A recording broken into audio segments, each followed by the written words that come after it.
आज मार्केट के अंदर कुछ माहौल बना नहीं, मतलब फ्लैट सा रह गया मार्केट। थोड़ा उठा पटक होता है मार्केट के अंदर, ऊपर नीचे वॉलेटिलिटी बढ़ती है तो मजा भी आता है।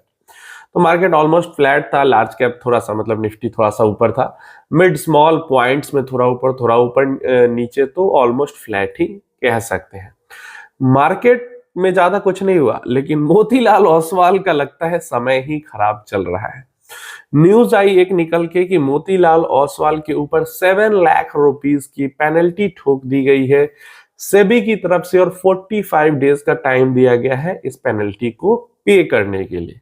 अब बहुत सारे लोग परेशान हो जाएंगे कि अब क्या हुआ, अब क्या कर दिया मोतीलाल ओसवाल म्यूचुअल फंड ने, या फिर क्या जो इल्जाम लग रहे थे उसी को लेकर पेनल्टी लगी है। तो नहीं, ऐसा कुछ नहीं हुआ है। जो इल्जाम लगा है वो, मतलब जो पेनल्टी लगी है वो मोतीलाल ओसवाल म्यूचुअल फंड पे नहीं लगी है, मोतीलाल ओसवाल ब्रोकिंग या फिर फाइनेंशियल सर्विसेज आप कह सकते हो उसके ऊपर लगी है। क्यों पेनल्टी लगी है? तो यहाँ पे 3 पार्ट में पेनल्टी लगाई गई है। 1 लाख रुपए की पेनल्टी इसलिए लगाई गई है क्योंकि मोतीलाल ओसवाल फाइनेंशियल सर्विसेज जो है, जो ब्रोकिंग फर्म है, उसने रिकॉर्ड्स अच्छे से मेंटेन नहीं किए। 2021 और 22 के बीच की ये सेबी की फाइंडिंग है। तो रिकॉर्ड्स अच्छे से मेंटेन नहीं किए, तो इस कारण से सेबी ने फाइन लगाया है। सेबी का ये एक बहुत बड़ा डिमेरिट कहो या मेरिट कहो, 10 साल पहले भी कोई म्यूचुअल फंड हाउस या फिर कोई ब्रोकिंग हाउस ने कुछ डिसीजन लिया हो तो सेबी पूछ लेगी कि क्यों डिसीजन लिया था, रीजन क्या था उसका, और आपको बताना पड़ेगा रीजन क्या है, पूरा रिकॉर्ड रिकॉर्ड दिखाना पड़ेगा सब कुछ। तो ये एक थोड़ी सी है कि रिकॉर्ड्स रखने पड़ते हैं पुराने से पुराने, जितनी भी सेबी रजिस्टर्ड एंटिटी है उन सबको। सेकेंड, 1 लाख रुपीस की पेनल्टी लगाई गई है। सेबी ने पाया है कि मोतीलाल ओसवाल में जो कस्टमर का ग्रीवेंस है उसको सॉल्व सही से नहीं किया गया, जो मतलब कस्टमर का इशू है उसको रिजॉल्व नहीं किया गया। इसको लेकर 1 लाख रुपए की पेनल्टी लगाई गई है, और 5 लाख रुपए की पेनल्टी जनरल नॉन कंप्लायंस के लिए लगाई गई है। जैसे फंड, जो कस्टमर का फंड बैलेंस है उसकी प्रॉपर रिपोर्टिंग नहीं करना, या मेल टाइमली डिलीवर नहीं होना, मतलब जनरल नॉन कंप्लायंस जो होती है उसको लेकर 5 लाख रुपए की पेनल्टी लगाई गई है। तो टोटल 7 लाख रुपीस की पेनल्टी लगाई गई है, जो कि म्यूचुअल फंड एंटिटी पे नहीं, ब्रोकिंग एंटिटी पे लगी है। अब यहाँ पे एक हमारे दिलीप जी का पोर्टफोलियो उन्होंने भेजा और सवाल के, इसको थोड़ा डिस्कस कर लेते हैं क्योंकि थोड़ा बहुत सीखने को आपको मिलेगा।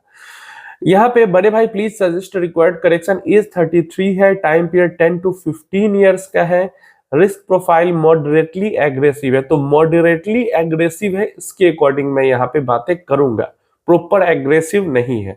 इसके अलावा करंट एसआईपी 45 है, जिसको 10,000 से कम करके 35 पर मंथ पे लाना है। नीचे इन्होंने लिखा है कि इनमें से कौन से दो फंड, यदि 2 स्मॉल कैप कैंसिल करना हो तो कौन से 2 को कैंसिल कर दूं। आगे मैं 35 पर मंथ की एसआईपी 6 फंड में से कंटिन्यू करना चाहता हूं, अमाउंट री एलोकेट करना हो तो भी सजेस्ट कर दे प्लीज, थैंक यू। अब फंड्स कौन से है ये देख लो।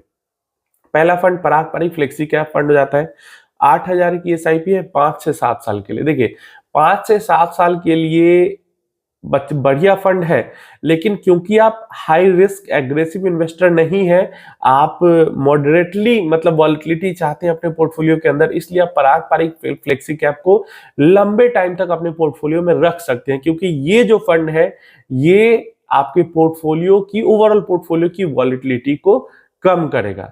Same goes for Contra fund है, 5 से 7 साल के लिए बहुत बढ़िया है। जो हाई रिस्क इन्वेस्टर है वो भी इन फंड्स को 5 इयर्स 6 इयर्स के लिए ही रखता है, लेकिन आप मॉडरेट इन्वेस्टर हो फिर भी आपको इसको थोड़ा कंटिन्यू करना चाहिए और पोर्टफोलियो में रखना चाहिए। थोड़ा लार्ज कैप रहेगा तो आपका जो वॉलिटिलिटी है पोर्टफोलियो के अंदर कम होगी।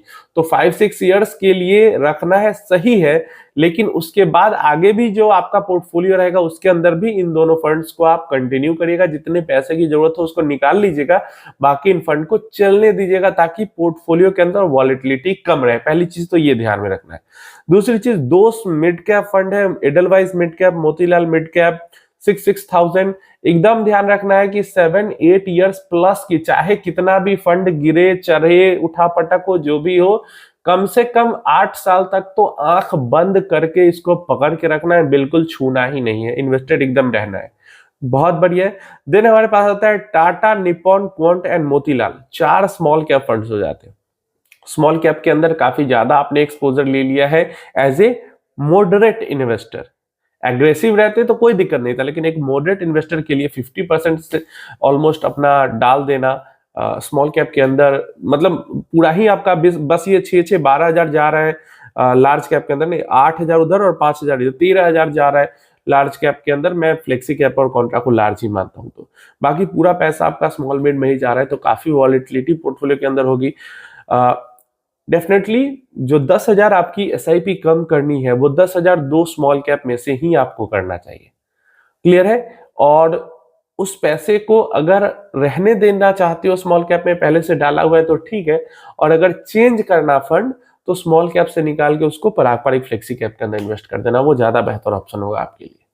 कौन से स्मॉल कैप फंड हटाए जा सकते हैं? मैं चारों स्मॉल कैप फंड की कैरेक्टरिस्टिक्स आपको बता देता हूं, आप अपने अकॉर्डिंग उसको आप हटा या रख सकते हो। जैसे Tata small cap and Nippon small cap, ये 2 फंड है, ये आपको रिटर्न भी अच्छा देंगे, लेकिन वॉलिटिलिटी भी इनके अंदर कम रहेगी, ये ध्यान रखना।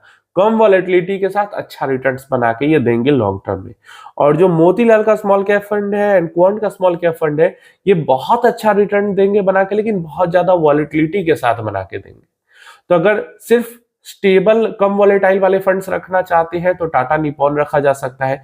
अगर सिर्फ हाई वॉलेटिलिटी हाई रिटर्न वाले स्मॉल कैप फंड्स रखना चाहते हैं तो क्वांट एंड मोतीलाल रखा जा सकता है, या फिर एक एक दोनों में से रख के मिक्सचर बना के भी रखा जा सकता है। तो जो टाटा है, निप्पॉन है, stable with good returns, Motilal and quant very volatile with very good returns, यही होगा लॉन्ग टर्म में। तो इसके अकॉर्डिंग आप इसको चेंज कर सकते हो।